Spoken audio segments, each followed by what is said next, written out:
My exclusive interview with Dwyane Wade. 1 week ago, his first cousin, Nykea Aldridge, a young mother, was killed in crossfire on the streets of Chicago. It has been the deadliest month in Chicago in 2 decades. And Wade, who is returning to the Bulls for the fall, spoke about how that community can come together and his family's personal tragedy. Let me just start out by expressing our condolences for your loss. I think it's so hard for people to believe your cousin, Nykea Aldridge, walking down the street, pushing her baby in a stroller, signing up for her kids for school, and she gets shot. It must have been shocking. Yeah, man, just hearing it again, it's tough. It was, I think, for our family, it was very tough. So just the headlines alone, mother walking down the street, registering her kids in school, a mother of 4, gets murdered. It's tough to deal with it. Yeah, she was doing all the right things.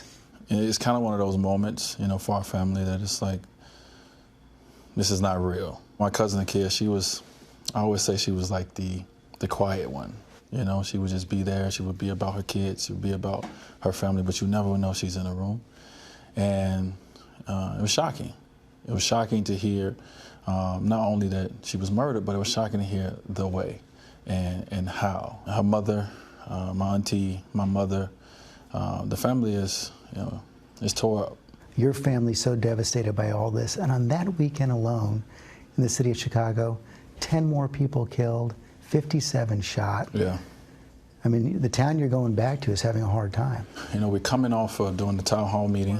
Right, with ESPN just the night before? Literally the night before. It's important for all of us to help each other, to go back and say, you know what, where did this start at? How did this start? And let's see how we can change there. We're using our voice. We're using our platform to try to shed some light on the city of Chicago. And then hours later, one of my family members is killed. For me, it was tough. I want my family to grieve in private as much as possible, right?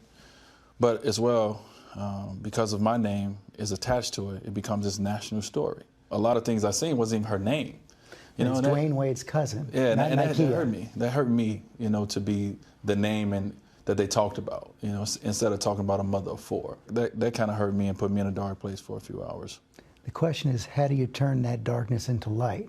How do you use this platform? Yeah, because of my name being associated with it, the light that shined on to the city, and now it's become a national conversation. It's such a complicated problem in Chicago. You got gangs, you got guns, you have this distrust between the community and the police.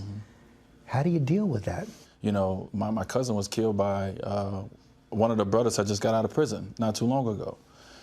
So, guys go to prison and then we let them back out on the street.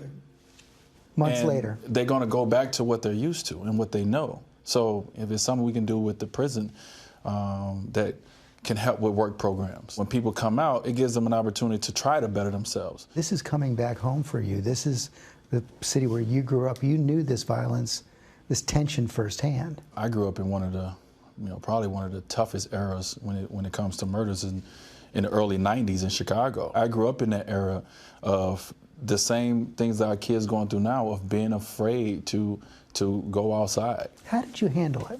I was a kid who wanted to play basketball, who got lucky and was able to have mentors in my life to help me.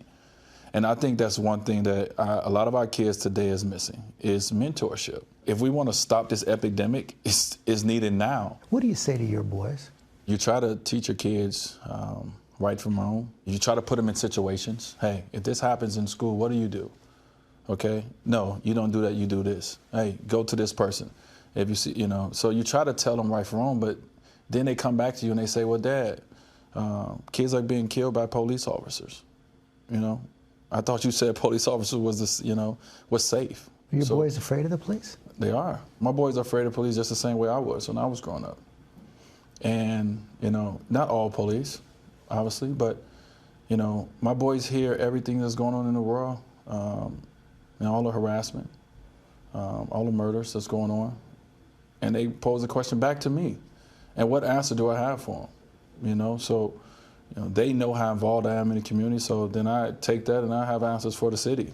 I go to the mayor, I go to the city and say, what are we doing to strengthen gun laws? What are we doing to help our police? Because then you hear the police, they say, the police in the city of Chicago, they say, we're fighting a war out there. And they are. They are fighting a war. And they can do a lot better, but they can get more help as well to do better. There's other cities that have way tougher gun laws. We have weak gun laws. And, you know, we have to do a better job of being leaders, all of us. The leadership in our world today, in our communities, is suffering, big time. This came right in the middle of a presidential campaign, as you know, and Donald Trump, I know he expressed his condolences to your family. He also got a lot of reaction for this tweet he sent out where he said, Dwyane Wade's cousin shot and killed walking in Chicago. Just what I have been saying, African Americans will vote Trump. What did you think when you heard that? Well, I was kind of conflicted. You know, it's like on one end, your cousin's death is used as a ploy for political gain. On the other end, it's a national story. It goes back to that for me. I want eyes on this city. You know, I want us to be able to do more together. And the only way we can do more together if more people know what's going on. So I was grateful that it started a conversation. But on the other end, it was just a bad taste in my mouth because of, you know, of what my family is dealing with and what our city of Chicago is dealing with, and it looks like it's been used as a political game. Nykea's mother says she's forgiven the killers. Can you? She's strong. My auntie Diane is a very strong woman. Her faith in God is, I mean, she's right there with my mother, you know, always. You know, their belief is so strong. If she can forgive, you know, then I think anyone should forgive. But I don't think we should forget. I really think now that, you know, my purpose for being back in the city is bigger than basketball, which basketball is a big part of it, of course. This is what I do for a living. But I think my purpose at the end of the day is hopefully, you know, to come to Chicago and be a part and be the voice that can help bring people together. Good luck with that, and thank you. I appreciate it.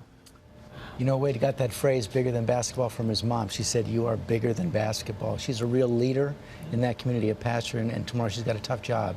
She's going to have to give the eulogy for her niece. You can see what a phenomenal job she did with her son, because what a voice he does have. Incredible interview. Very powerful.